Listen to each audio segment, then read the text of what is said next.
Welcoming our guest and opening our program is Stephen Bucci, who is director of our Douglas and Sarah Allison Center for Foreign and National Security Policy. Dr. Bucci served for 3 decades as an Army Special Forces officer and top Pentagon official. He's also served as military assistant to Secretary Donald Rumsfeld for 5.5 years. Prior to joining us here, he was an IBM authority on cybersecurity policy, and he also is an adjunct professor of leadership at George Mason University. Please join me in welcoming Steve Bucci. Steve? Okay, I'm going to do this very quickly so we can get to listen to Sean. We are here to discuss his newest book, The Secret History of Joint Special Operations Command, Relentless Strike. Sean, if you don't know him, has sort of specialized in special operations forces. He worked for Army Times, where that was kind of his beat. He was really the only guy around that specialized in that, didn't just pick it up at other times. He's also a contributing editor to Foreign Policy.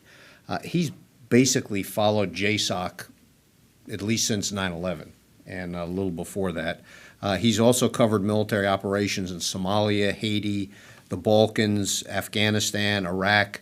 He goes to all the nice places in the world. But if you're going to follow SOF, that's where you have to go, because that's where they go.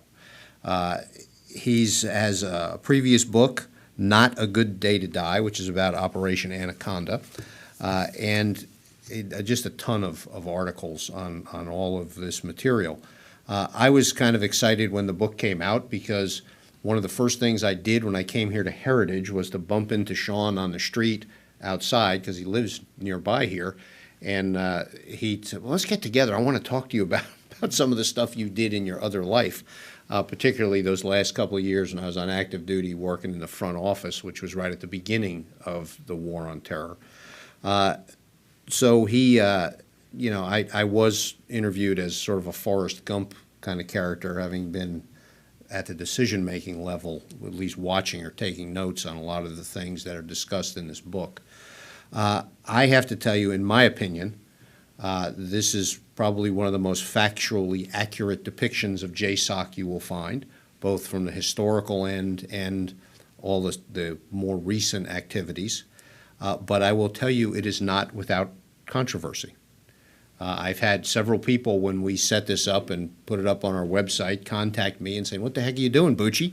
Why are you hosting this guy? And I said, well, because he's one of the most serious journalists out there writing about SOF. He knows what he's talking about. The controversy is, to be honest with you, maybe there's too much information in the book. Some people feel that. We'll let you listen to Sean, and then we can talk about it afterwards. And there's also the charge, which I just finished reading a book about Waterloo, and the Duke of Wellington had the comment that writing a story about military operations or battles is very difficult, if not impossible, to do accurately, because everybody who partakes in it has a very different take on what happened. So I know Sean has made the effort to talk to as many people as possible who were involved with the operations that he covers in this book, from the highest levels down to the operators and everything in between. I know him to be the kind of stand-up guy. He doesn't play gotcha. He's trying to find the truth and get it out there, because that's what journalists do.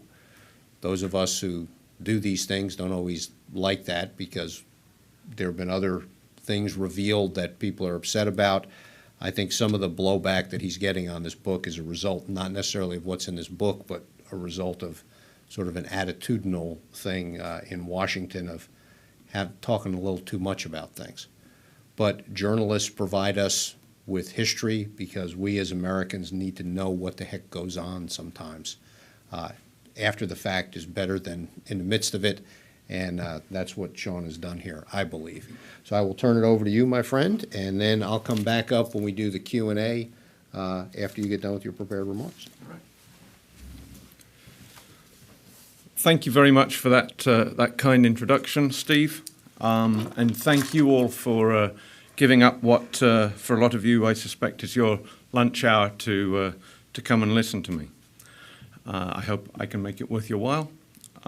It is a huge pleasure and an honor to be asked to speak to you on today of all days. I'd like to think that my book, amongst other things that it may represent, is a testament to the extraordinary men and women who have served for Joint Special Operations Command and the elite units that it controls. Those men and women have made extreme sacrifices, including all too often the ultimate sacrifice in the multiple campaigns waged against Islamist extremists during the past 14 years. So we should think about them today. It's appropriate as well, I think, to be speaking today because the attacks on September the 11th, 2001 marked a clear dividing line in the history of Joint Special Operations Command. Now, when I was putting my remarks together, I wasted about 2 hours last night drafting or attempting to draft sort of a talk that walked you through the major points in my book in a chronological fashion. I don't know what I was thinking. That was a fool's errand. I spent 3 years working on that book. It covers 30 years. Trying to cram it into 25 minutes wouldn't have been fun for me or for you. So I gave that up, and instead I thought I would talk around some themes and observations that emerged from immersing myself in the history of Joint Special Operations Command over the last 3 years, and that I would hope sort of would also strike a close reader of the book. And in doing so, we can, or I can probably touch on a lot of the signal events in JSOC's history over, which is now 30 years old, because actually, beg your pardon, 35 years old at this point.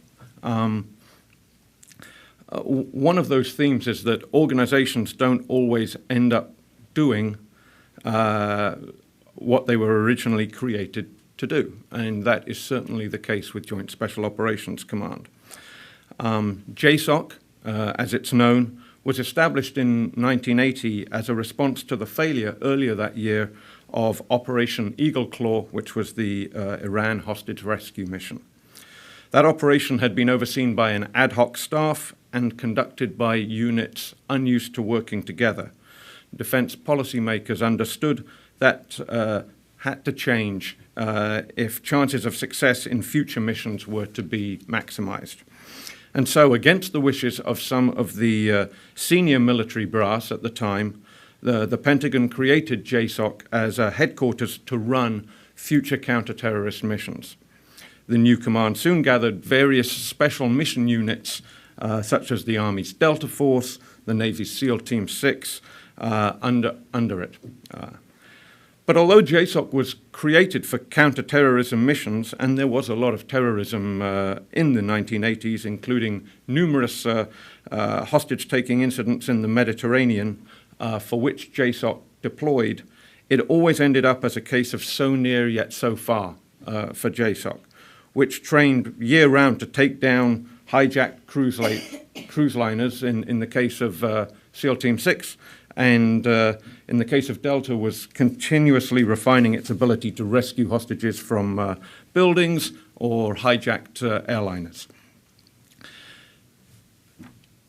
In short, to my knowledge, in the first 20 years of its history, JSOC never got to put those specific skill sets to real-world use. Instead, in what would become a trend, when it did see action, it was not in the discrete counterterrorism missions for which it was created, but to spearhead larger operations against conventional opponents. For example, the 1983 invasion of Grenada, which was an error-strewn fiasco, and the 1989 invasion of Panama, which was much better planned and executed. This gets to another theme, which is that, or maybe an adjunct to the initial theme, which is that throughout its history, JSOC was asked to solve problems simply because it was viewed as a supremely capable organization, not because those problems were the sort of challenges that JSOC had been created to solve.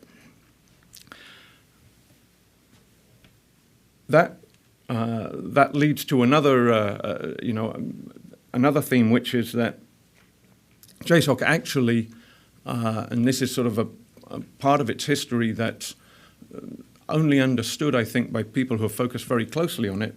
Actually, although it was sort of created for hostage rescue, it was given in the early 1980s a counter weapons of mass destruction mission, the counter-proliferation mission, that really came to dominate its training and and how it thought about itself for, I would argue, up to the 9/11 attacks.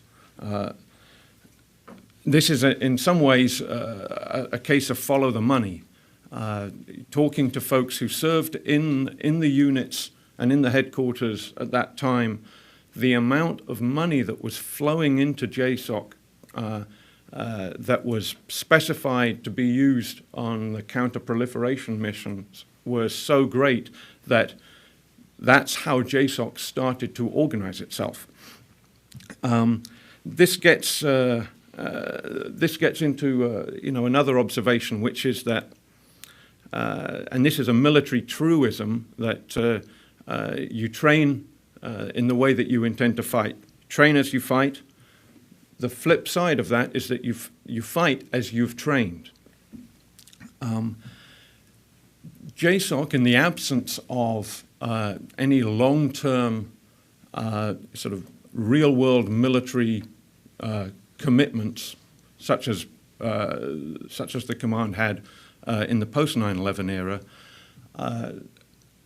focused a lot of its energy on quarterly training exercises called Joint Readiness Exercises, or JRXs. And once the counter-proliferation mission became so important to JSOC, these exercises tended to focus on counter-proliferation, counter-weapons of mass destruction scenarios.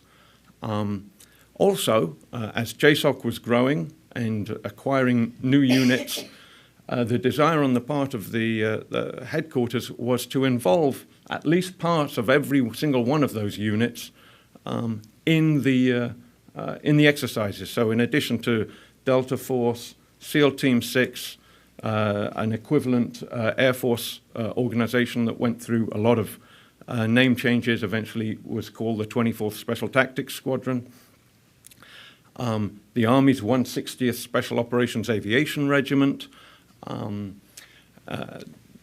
variety of, and the 75th Ranger Regiment of the Army is sort of an elite airborne light infantry organization that eventually morphed into something significantly more than that.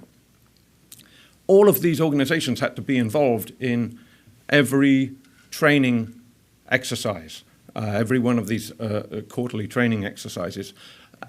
As a result, the JSOC modus operandi became less and less to become a sort of a nimble, quick to adapt, give us the mission and we'll take care of it in 12, 24, 36, 48 hours, to an organization that got used to flying a massive headquarters to wherever it had to go, setting up, flying large transport plane after large transport plane in, and it basically became quite an unwieldy an unwieldy organization in the view of many of the folks who were serving under it.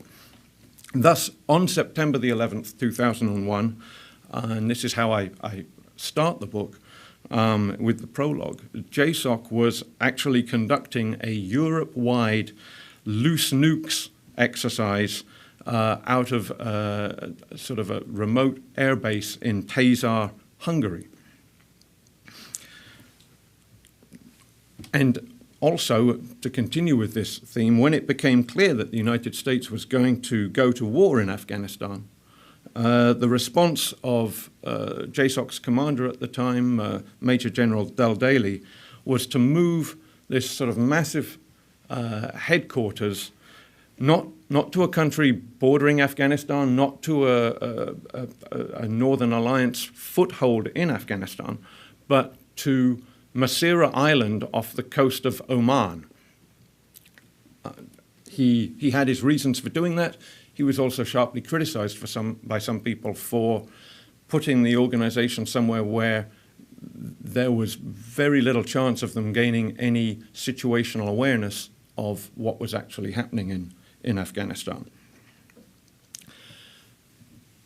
At the end of the initial campaign to topple the Taliban, in which JSOC played a sort of a hitherto barely revealed role, but frankly not the critical roles that the Central Intelligence Agency and Army Special Forces played, not to mention the US air power. But while the al-Qaeda leadership was still at large, largely in the mountains of Afghanistan and Pakistan, it became clear that Del Daly, the JSOC commander, actually was keen to get back to the States and move the bulk of his force back there.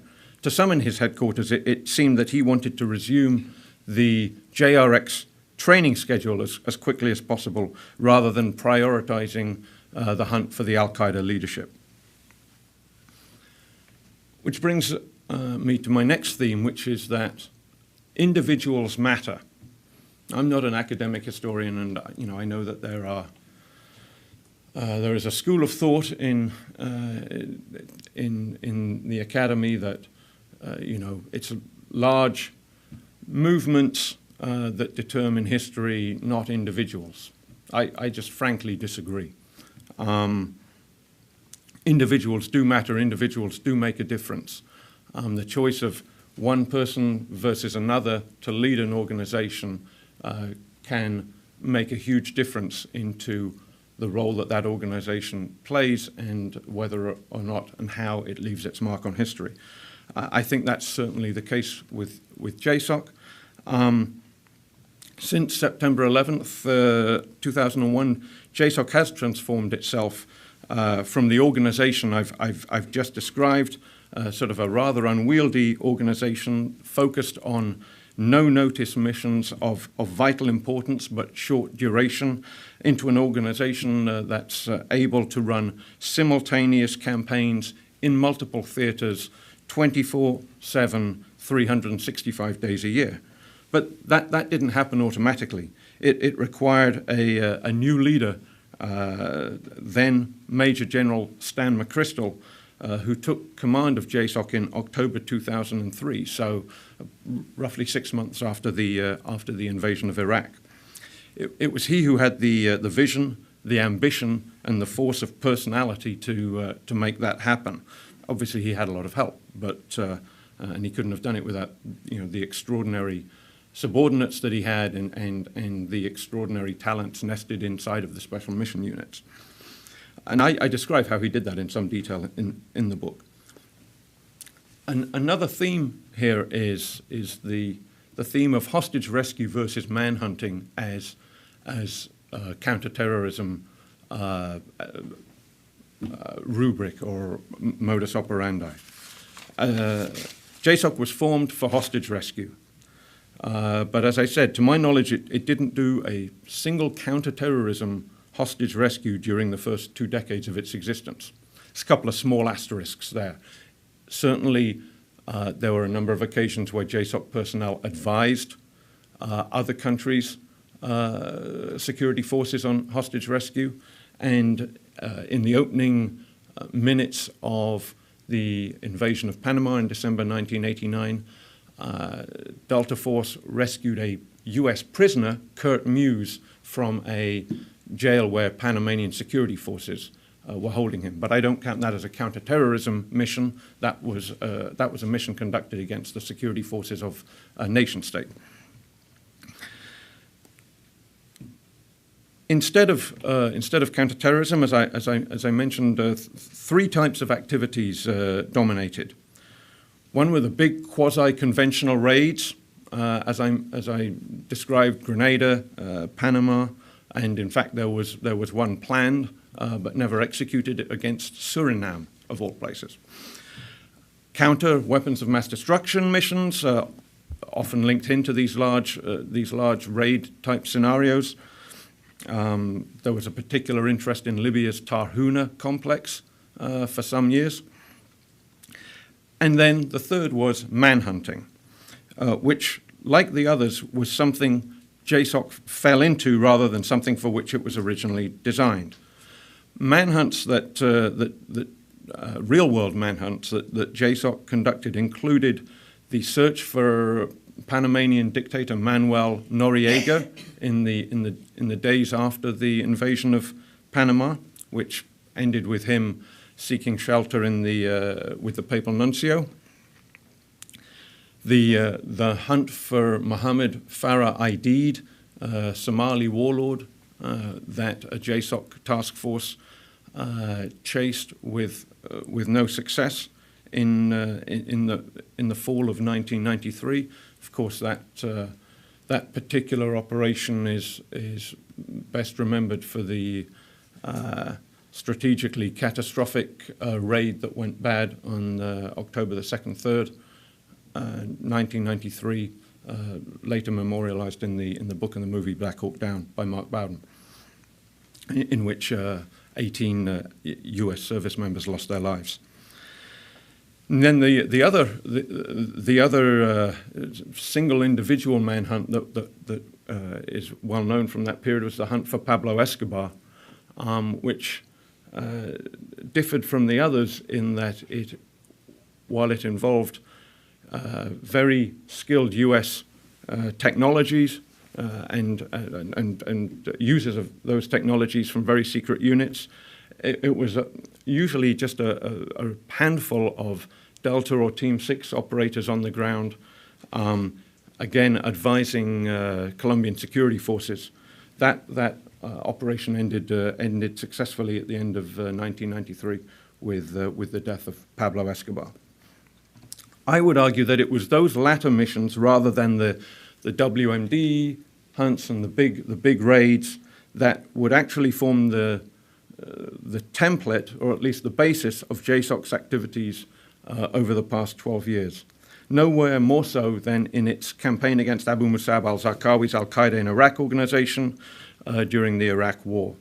That campaign involved far more resources of all types than any of the aforementioned manhunts, but it built on the same principles and incorporated lessons learned from those earlier missions. For one thing, it wasn't just one manhunt aimed at the leader of the organization, but rather hundreds of manhunts targeting the mid-level leadership. JSOC had to build its own network incorporating the various intelligence agencies so that it could raid an al-Qaeda in Iraq safe house or a mid-level al-Qaeda in Iraq leader's compound, interrogate individuals there immediately, seize all their digital devices and anything else of intelligence value, and then turn that material into actionable intelligence within hours rather than the days or weeks or months that it had taken previously, in order to launch another raid that night. This campaign had two operational benefits. One was that it gutted al-Qaeda in Iraq's leadership ranks.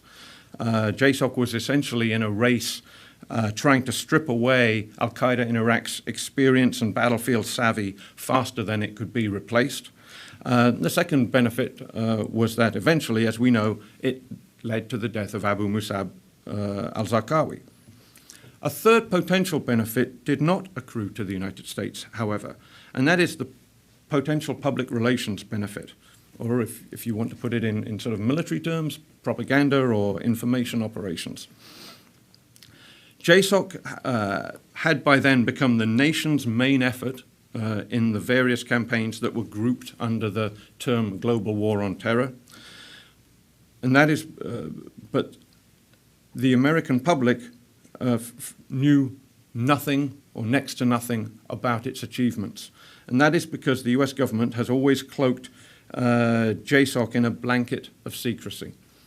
Now, this might have made more sense when JSOC was little more than a few hundred folk in the pre-digital age, when the pager was considered a high-technology information device, and when JSOC was a niche organization operating on the fringes of the US military scene.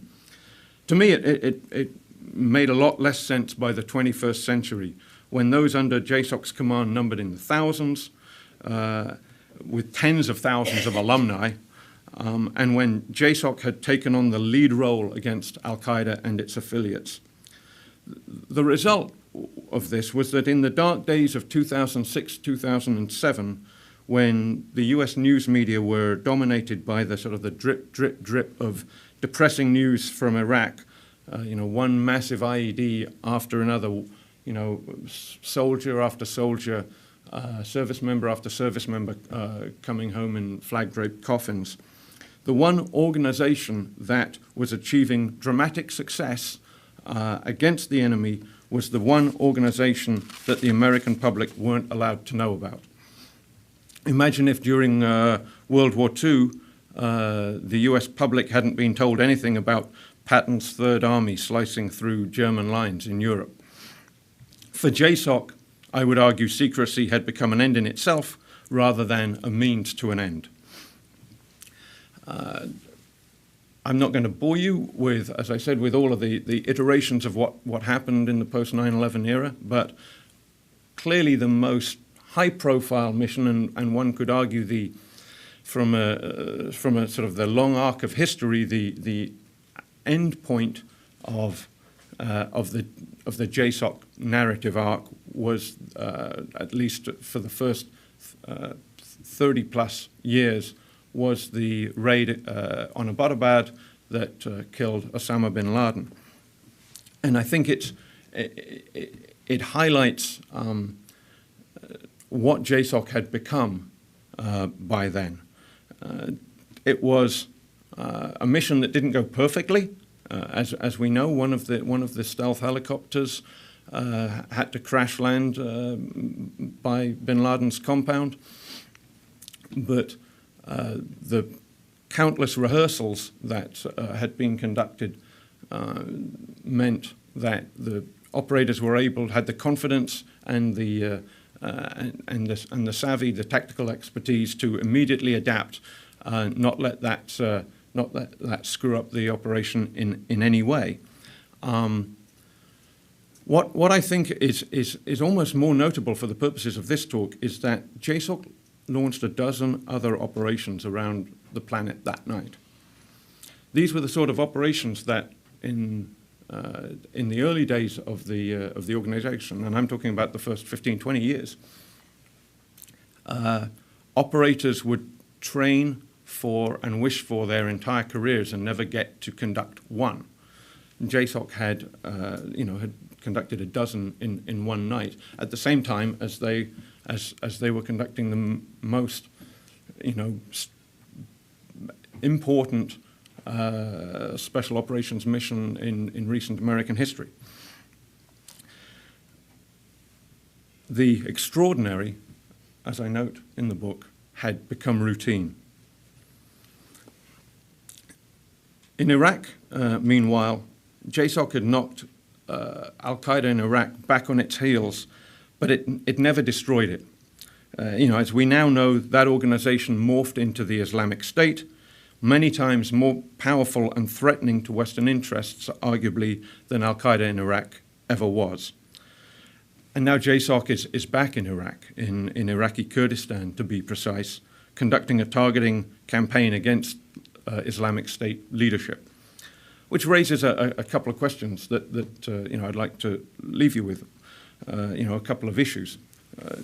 JSOC has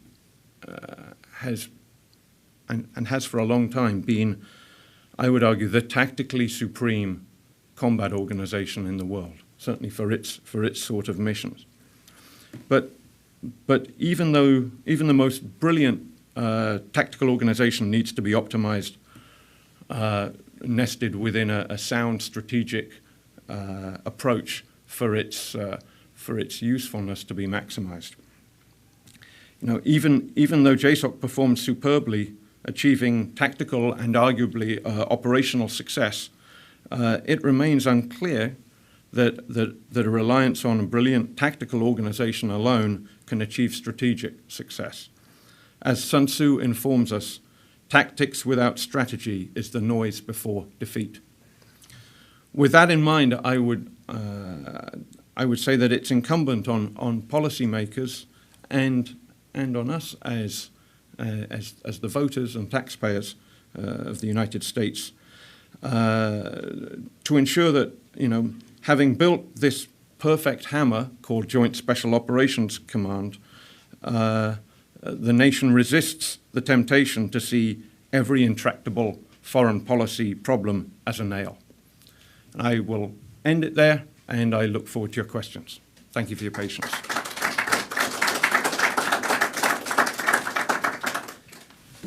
All right, as we take questions, we have a microphone. I will designate who gets to speak, and I would ask you, please, we got enough folks here, we'd like to get all the questions answered if possible.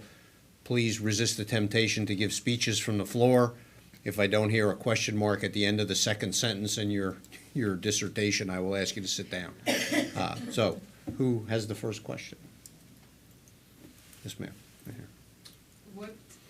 here. Use the microphone. What impact did the departure of McChrystal have on JSOC? I would argue not nearly as much as his impact as his arrival had. The officer who took over from Stan McChrystal was then Vice Admiral Bill McRaven, and he had been a deputy to McChrystal in the organization, and he essentially continued McChrystal's path of flattening the organization as much as possible, and building a network that extended far outside of the military members of the sort of the JSOC, typical JSOC task forces. So I think McChrystal had basically placed JSOC on a path that McRaven kept it on, and some people would say, maybe even improved. You still have a question? I can. Okay, yeah. I was Okay. going to wait, Steve, but anyways. Hi, Gary Sargent. I'm a retired Army SF guy by trade, but I am not ever was or had anything to do with JSOC. My question really is the sort of defining difference between JSOC and what you get with standard white special forces and sort of the success early on in Afghanistan for the 5th Group guys that were there, and then how that has morphed into sort of, my opinion, a bad strategy of working, whack-a-mole thing. Yeah, I think that's an excellent question, and it's an important issue. It's not one that I really delved into in the book because the book is a history of JSOC, but it's one that I've written about before in articles and may do again, because I don't think enough attention is paid to this.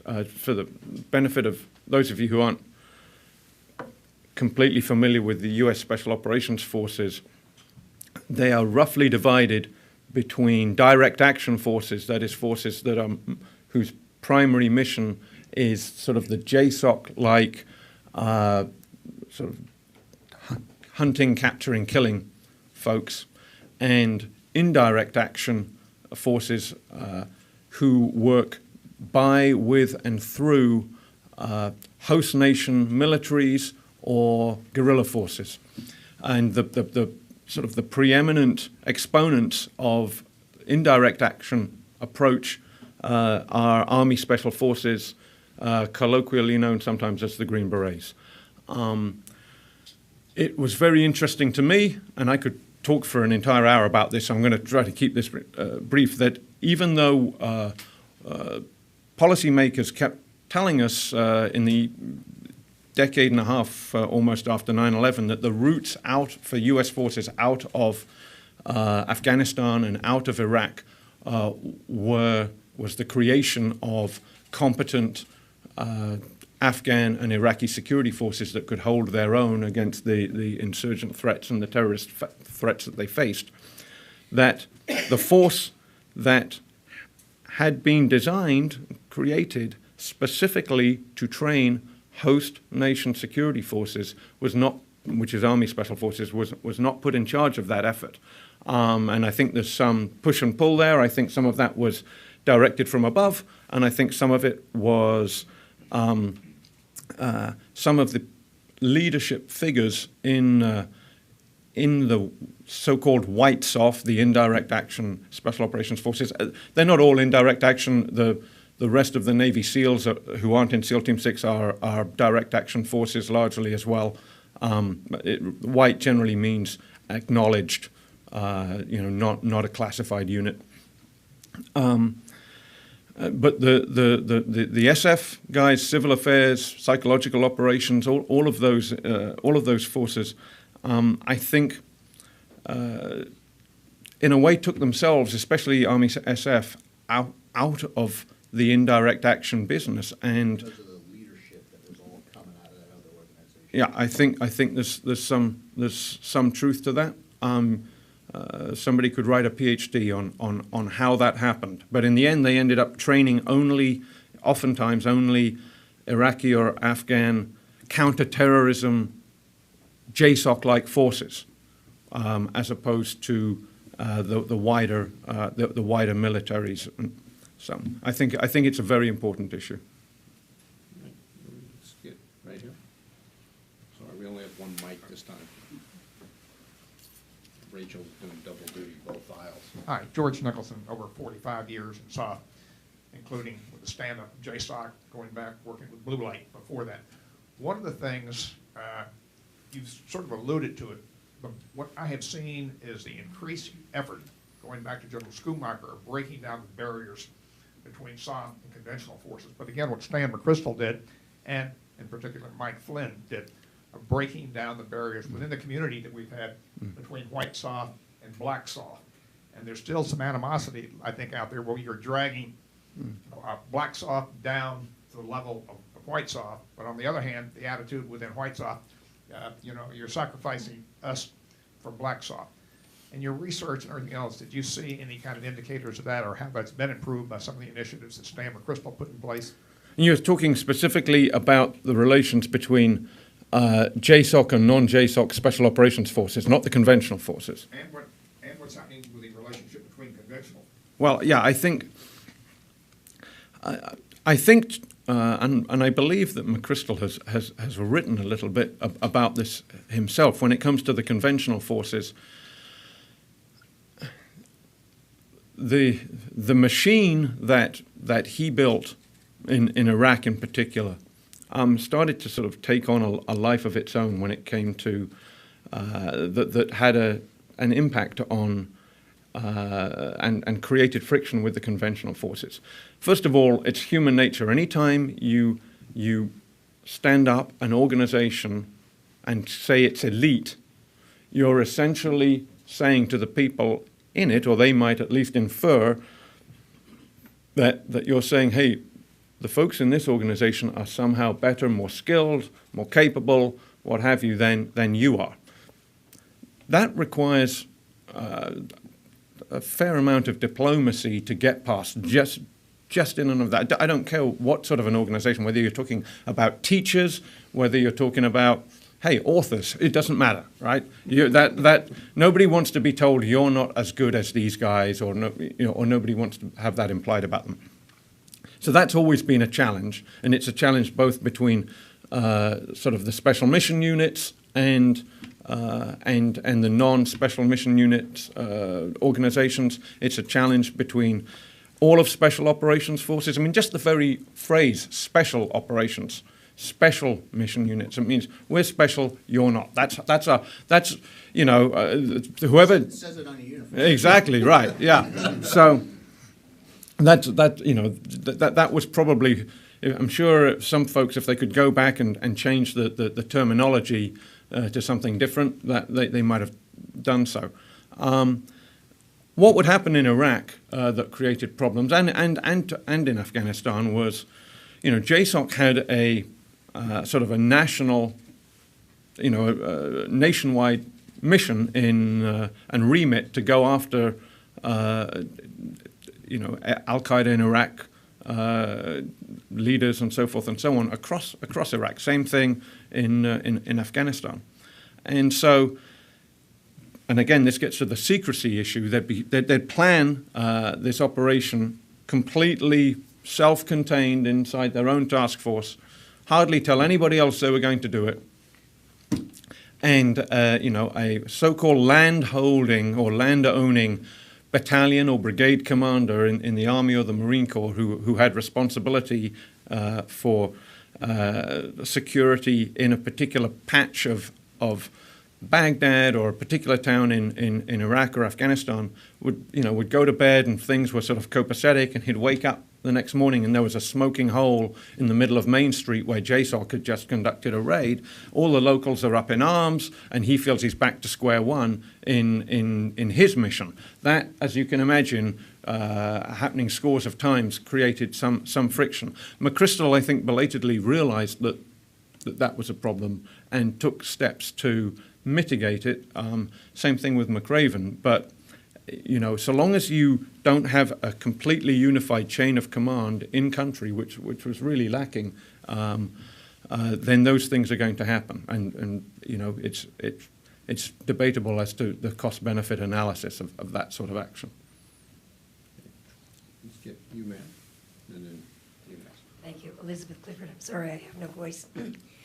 If you were revising the next president, who will be a Republican, how to integrate JSOC's capabilities into a broader military strategy against terrorists, what would you say to him or her?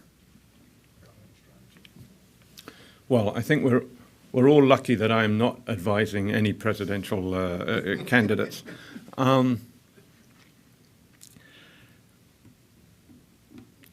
So first of all, with the proviso that I'm a reporter and an author, so it's not my job, and I'm sort of not going to advocate particular policies. However, it's, I think it makes sense to always, whenever you're trying to craft a strategy, figure out what your end state is, your desired end state is, first of all. Instead of saying, oh, we have this problem, we have these guys, let's put these guys on this problem right now. Okay, well, what are the second and third order effects of that? Why not take a step back, take a deep breath and say, how do we want this situation to end? What do we want the end state to be? And then walk it back. How would we get to there? In other words, construct a plan, chronologically backwards, if you like, and then decide whether you have the means to make that happen. If you are not willing to commit the means to reach your desired ends, then you have to get less ambitious about the ends that you desire. I mean, and then you have to fit JSOC in. Then JSOC has developed, as I discussed, a wide range of capabilities that go far beyond what it was originally created to do, and a lot of those capabilities, no doubt, would have a place in many of the potential strategies that policymakers would arrive at. My point is that think very hard before you make JSOC the strategy. You, sir, and then you next. Hi, Dave Price, retired journalist and educator. Sean, your book is history, but I'd like to go a little bit forward. You mentioned, and we all know the differences between Al-Qaeda and ISIS. How do you see the way ISIS is behaving and moving to does that have a shaping on how and what JSOC should be doing? Well, I mean, there are some obvious differences. Al-Qaeda is a land-owning organization. Al-Qaeda holds territory. I mean, it calls itself the Islamic State, and it's created a state-like, coherent patch of ground. It is a nation state, yeah. no matter what people are telling them. So, that gives you sort of pluses and minuses. It's hard to run a nation state, or a nation state-like entity without having fixed targets. So, at some point it'll become a more target-rich environment than hunting Al-Qaeda in Iraq, who are literally hiding, right?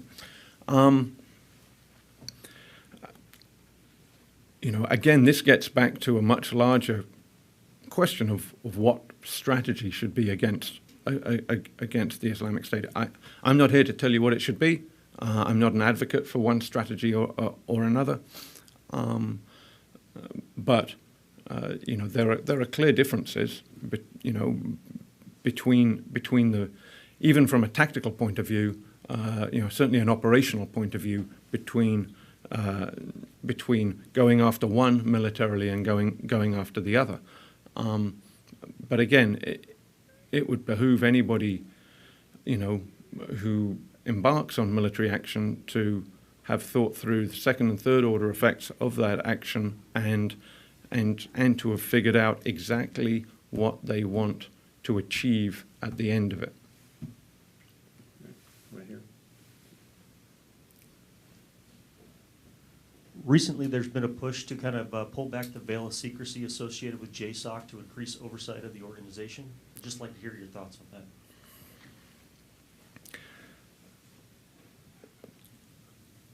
Well, I got to tell you, having spent 3 years fairly arduously digging into it, they forgot to tell me that they were pulling the veil back.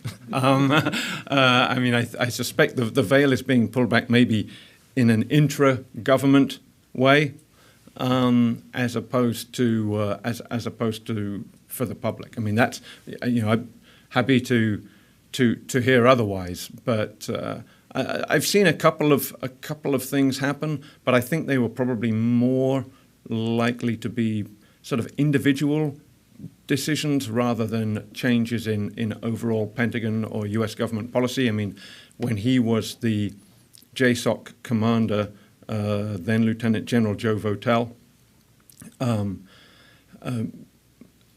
appeared at a couple of conferences on speaking on panels or otherwise, which I certainly hadn't seen happen under any of his three immediate predecessors.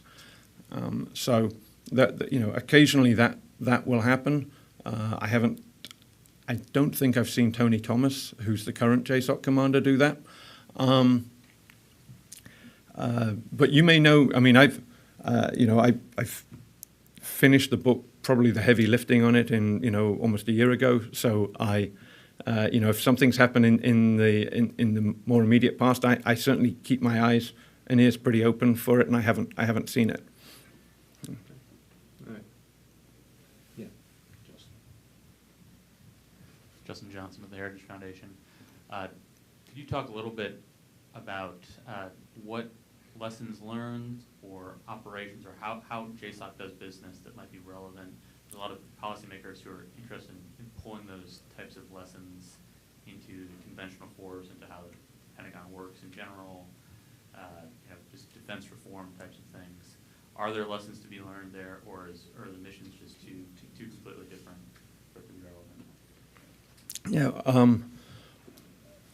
Well,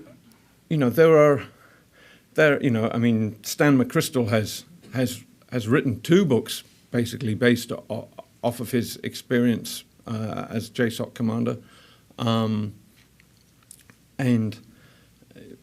I think that there is a temptation certainly to take sort of cliches and and I'm not saying that that's all General McChrystal is doing, but there's a wider temptation to sort of take a few cliches and turn them into bromides for business.